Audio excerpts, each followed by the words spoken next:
What's up, everybody? Craig Sandlin here for Chatterbox Reds, joined by my good friend Nick Kirby. Nick, how are we doing on this beautiful Monday? Doing well. Reds dropping some pretty big news on Monday morning here. Yeah, Monday morning news dump. A little bit better than a Friday night news dump, but nonetheless, a news dump. Here we are. The Reds today kind of changing plans on their 2025 television plans. No longer going to be produced and distributed by MLB, right, Nick? Yeah, pretty big change here, or at least a reverse of course. We thought that we were told that the Reds games would be produced by MLB in 2025, that you would be able to watch them through the MLB TV app in market, which you'd never been able to do before, kind of like the Padres and Diamondbacks, and did a whole video kind of explaining that, and that's pretty much all gone to bed. We'll get into it. Not a big, terrible change for fans. It's going to be very similar to what your options were, but it's going to be different, and we'll explain that.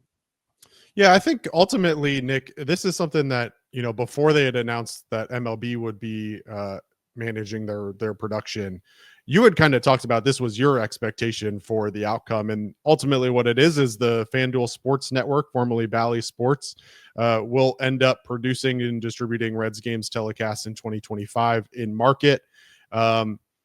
Really, for those people that like to watch the Reds on their cable provider, Spectrum, Fubo, whoever it may be, not a whole lot will change for them, right?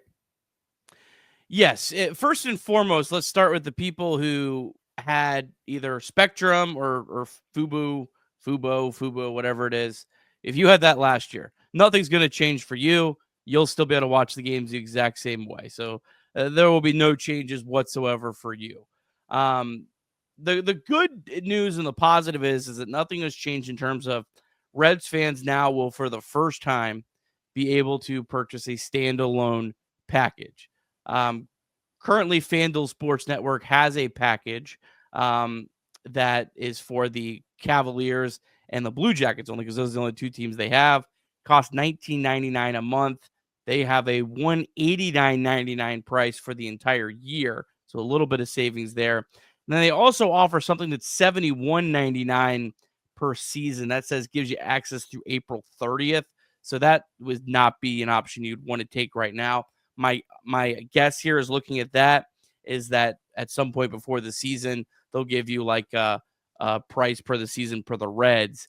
But for the Reds for 6 months, I doubt it's going to be that much of a difference in terms of like that $189.99 for the year.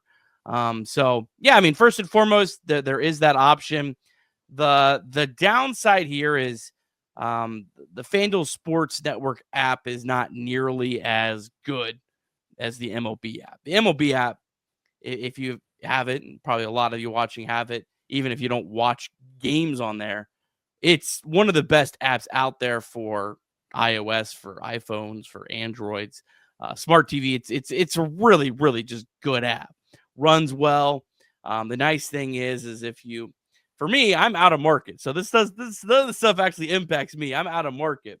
So the nice thing is I can put on a Reds game and I can switch to a Louisville Bats game. I can switch to any other baseball game.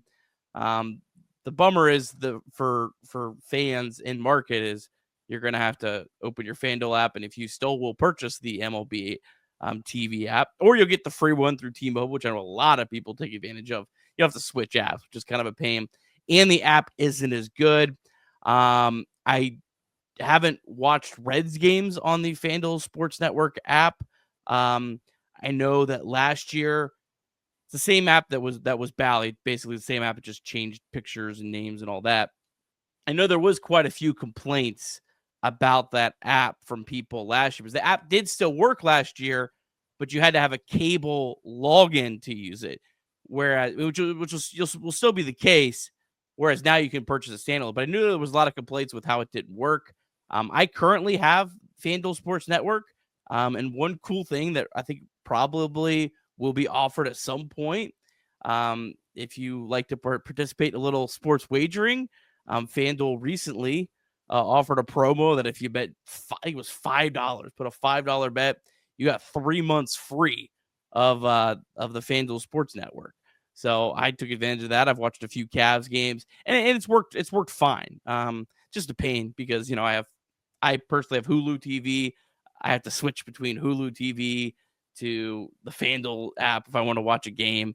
Just a little bit more of a pain than the days where we could just flip the channel and all that. But those days are long gone if you want to try to have any sort of reasonable budget with your TV viewing.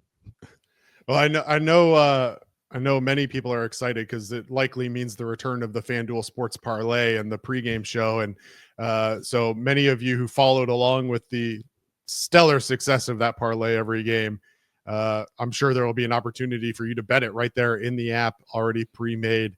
And that's the other piece of this, Nick, and we'll get into it in just a second. But first, I want to pause and tell our friends about one of our great sponsors, DSC. Yeah, DSC, Deep South Commodities. They are a leader in renewable commodities for biofuel production, specializing in used cooking oil collection, aggregation, and sales. Visit www.deepsouthcommodities.com for more information. Thanks as always to our friends at DSC. Yeah. So, Nick, while the talent wasn't specifically mentioned in the announcement today, they did specifically say that they were going to continue with the 30-minute pregame and postgame shows like they had previously done. So that's a good part. I don't know if that was specifically mentioned as part of the MLB deal before. My guess, and I don't know if you have any insider thoughts on this, is the same talent that was with Bally last year will likely be back this year.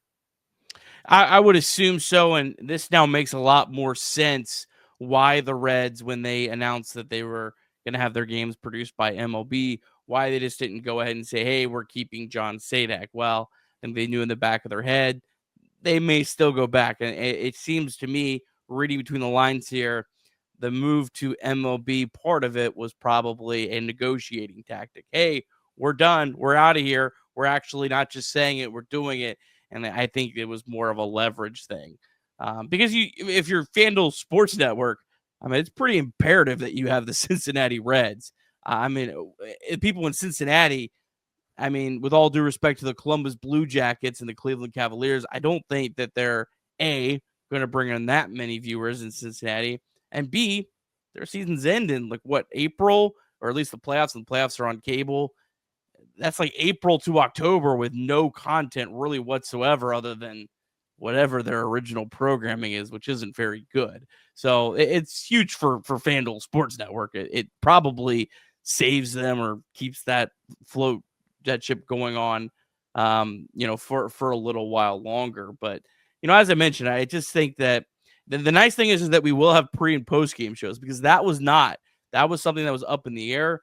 I know from my research, the MLB produced games didn't have like that full 30-minute pregame, postgame show. I don't know how valuable that is for people.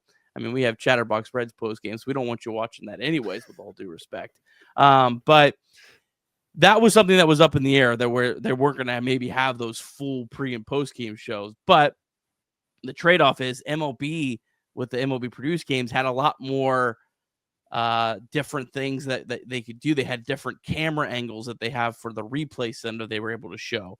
The graphics looked a lot better. If you watched a game that was produced by MLB for like the Padres and the Diamondbacks last year, it was a lot better aesthetically viewing experience than the games that were on Bally, now FanDuel. Yeah, very interesting.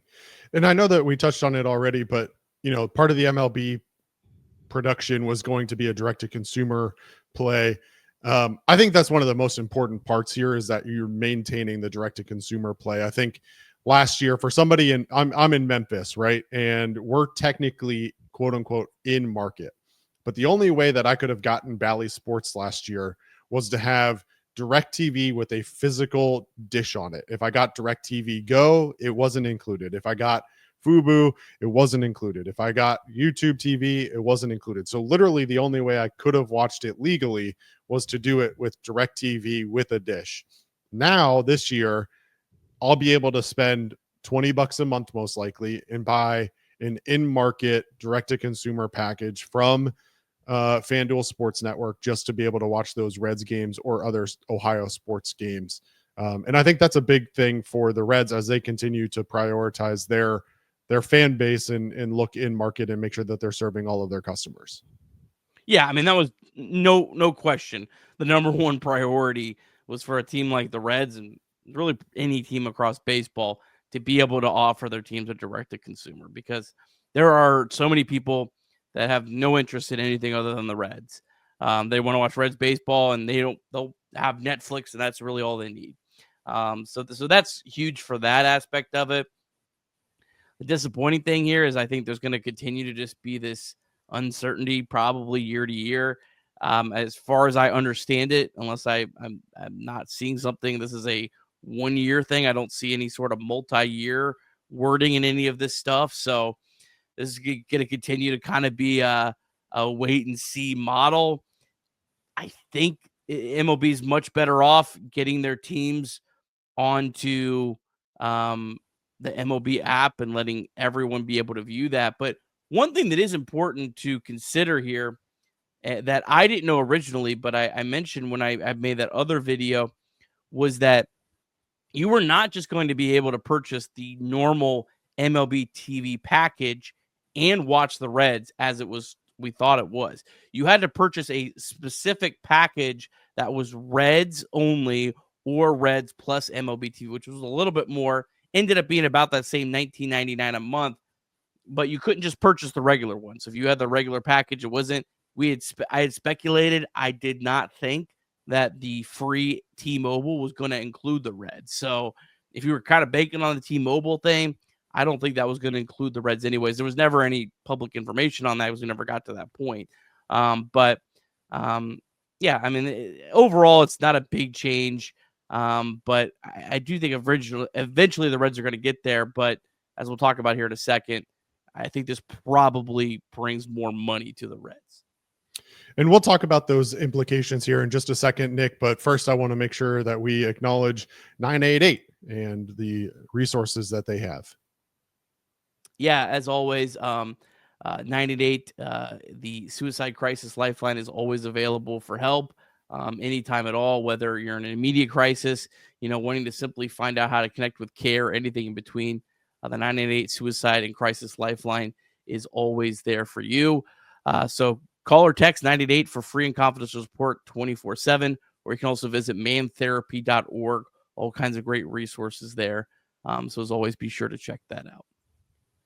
Awesome. So now let's talk about what I think fans are most interested in when we talk about this TV deal, and have been talking about the TV deal for the last several months. And that's, what does it mean for the Reds from a payroll perspective? Obviously, there's been a lot of speculation over the last several weeks about, are the Reds going to go all in? Are they going to be able to bring in one of the big bats that many fans hope that they are able to bring in? Nick, what do you think this means for the Reds in their payroll for 2025?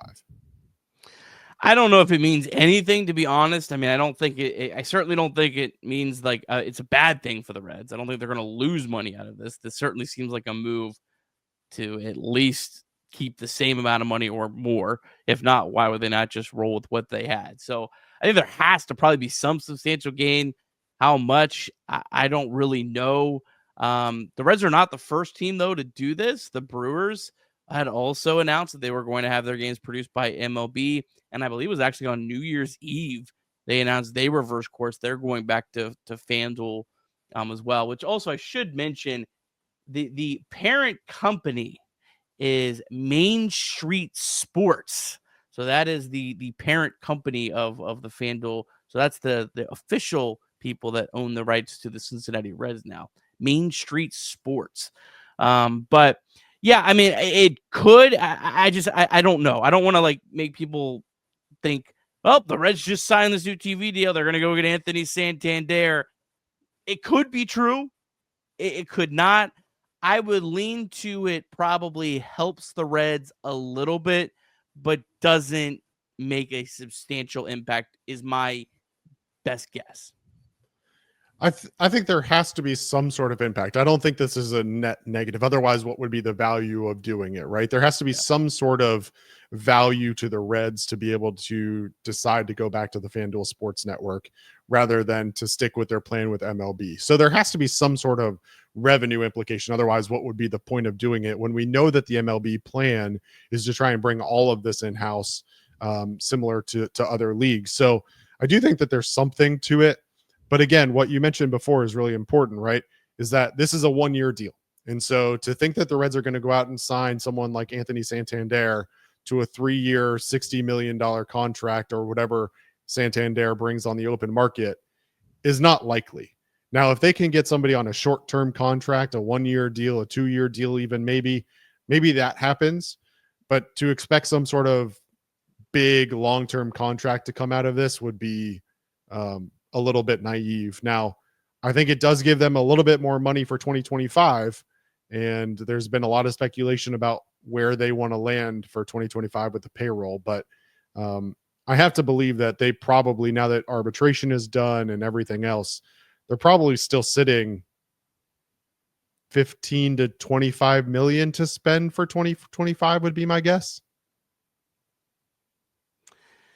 Maybe. I think you bring up a good point that it's probably only going to be short-term help. Like I agree, because like I just mentioned, it seems like this is a 1-year deal right now just for 2025. So there's still going to be uncertainty for the Reds in the long term. Yeah, I don't know. I honestly, it has to be something, but I just feel like I'm blindly speculating without having really any sort of knowledge of what these TV deals are worth. We knew that the Reds TV deal before we thought was $60 million a year. That wasn't even official. That was something that was kind of speculated on based on people that had done research of other ones, because it was never made public knowledge. But remember, the Reds were at 60, the Dodgers were at 300 million a year. I mean, that is the discrepancy between these teams. And I'm sure that the Reds are not at that 60 now. I can't. I'm sure that this was, they negotiated quite a bit, so I'm sure that it's down quite a bit. But there was also this other piece too, Craig, where the teams that were going to be broadcast on MLB or have their games produced by MLB were also supposed to get some sort of like kickback of a reimbursement. So that's gone. So how much did that? How much is the excess here? I just don't really know. It seems unwise for me to speculate. I think it'll help. How much? I really have no idea. Well, look, this announcement comes just a few days after the report that Jack Flaherty and Anthony Santander are open to short-term deals. Not saying that they're related. They're probably not. But if they find out that Santander is open to short-term deals with a higher AAV, and they think that they have an actual chance at him, maybe this opens that up for them. All of that is yet to be seen. What we do know is in 2025, the Cincinnati Reds will be broadcast on the FanDuel Sports Network. As always, with more breaking news, Nick and I or other members of the Chatterbox Reds team will be bring it to you as soon as we can. We appreciate you tuning in. We hope you have a great week. For Nick, Kirby, I'm Craig Sandlin. This has been Chatterbox Reds.